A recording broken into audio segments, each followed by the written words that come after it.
हरियाणा में लोकसभा चुनाव के बीच में हुआ सियासी खेल। 3 निर्दलीय विधायकों के समर्थन वापस लेने से अल्पमत में आई बीजेपी सरकार। सोमवीर सांगवान, रणधीर गोलेन और धर्मपाल गोंदर ने लोकसभा चुनाव में कांग्रेस को समर्थन का किया ऐलान। पूर्व सीएम भूपेंद्र सिंह की मौजूदगी में किया समर्थन। 3 विधायकों के समर्थन वापसी के बाद सदन में बीजेपी के सदस्यों की संख्या 44 पर पहुंची। बहुमत के लिए चाहिए 45 सदस्यों का समर्थन। निर्दलीय विधायकों के समर्थन वापसी के बाद कांग्रेस हुई सरकार पर हमलावर। राज्य में राष्ट्रपति शासन लगाए जाने की मांग की। हरियाणा के सीएम नायब सिंह सैनी ने सरकार के अल्पमत में होने से किया इनकार। कहा, कांग्रेस विधायकों की इच्छा पूरी करने में लगी है, जनता की इच्छा से कोई मतलब नहीं। कांग्रेस नेता दीपेंद्र सिंह हुड्डा ने राज्य में बदलाव का जताया दावा। कहा, हरियाणा में बीजेपी सरकार के खिलाफ बन गए हालात। विधायकों के समर्थन वापस लेने पर बोले भूपेंद्र सिंह हुड्डा। कहा, बीजेपी सरकार से लोगों का मन विमुख। विधायकों ने सही समय पर लिया फैसला। बीएसपी चीफ मायावती ने भतीजे आकाश आनंद को उत्तराधिकारी बनाने का फैसला वापस लिया। आकाश आनंद को नेशनल कोऑर्डिनेटर के पद से हटाने का किया ऐलान।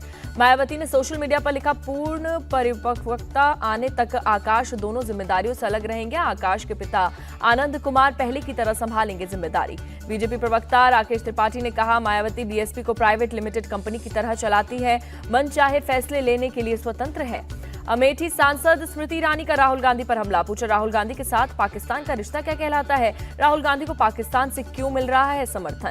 स्मृति ईरानी का पाकिस्तान को करारा जवाब। कहा, तुमसे पाकिस्तान नहीं संभलता, तुम अमेठी की चिंता कर रहे हो। यहाँ AK-203 राइफल की फैक्ट्री है जिसका इस्तेमाल पाकिस्तानी आतंकवादियों को मारने में होता है।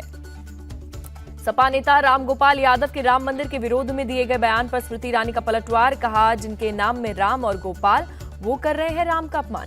स्मृति ईरानी ने जवाब देते हुए कहा, राम मंदिर का विरोध करने का परिणाम इसी चुनाव में मिलेगा जब सनातन विरोधी अलायंस को राम भक्त और राष्ट्रभक्त हराएंगे। लोकसभा चुनाव के तीसरे चरण में 11 राज्यों की 93 सीट पर पड़े 64.58% वोट। सबसे ज्यादा असम में 81.71% वोट पड़े।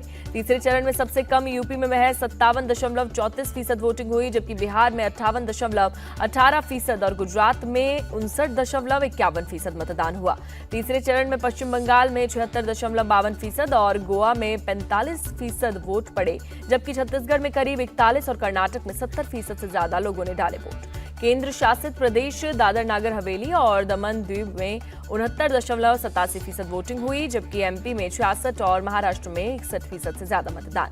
पीएम मोदी का आज तेलंगाना में तूफानी चुनाव प्रचार। आज सुबह 9:30 बजे वेमुलावाड़ा में राजा राजेश्वरी स्वामी मंदिर में करेंगे दर्शन और पूजन।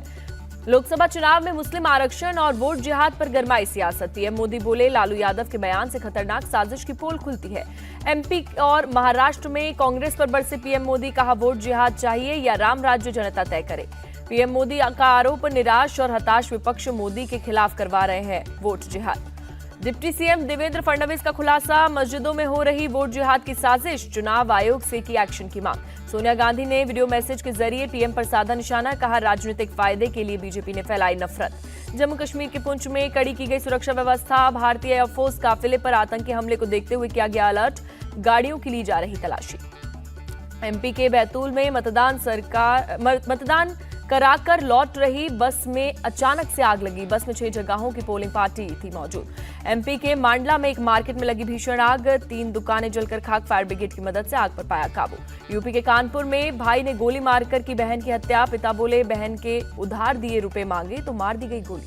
राजस्थान के बीकानेर में नकल माफिया का सहयोगी गिरफ्तार। राजस्व अधिकारी और अधिशासी अधिकारी परीक्षा में नकल कराने का आरोप। शातिर तरीके से देता था नकल को अंजाम। मध्य प्रदेश के मांडला में सड़क पर गिरा पेड़। हादसे में 2 महिलाओं की मौत। शिमला के तारा देवी मंदिर पहुंची राष्ट्रपति द्रौपदी मुर्मू। मंदिर में पूजा अर्चना कर लिया आशीर्वाद। आईपीएल में सनराइजर्स हैदराबाद की आज लखनऊ सुपर जायंट्स से होगी टक्कर। हैदराबाद में दोनों टीमें होंगी आमने सामने। शाम 7:30 बजे शुरू होगा मैच।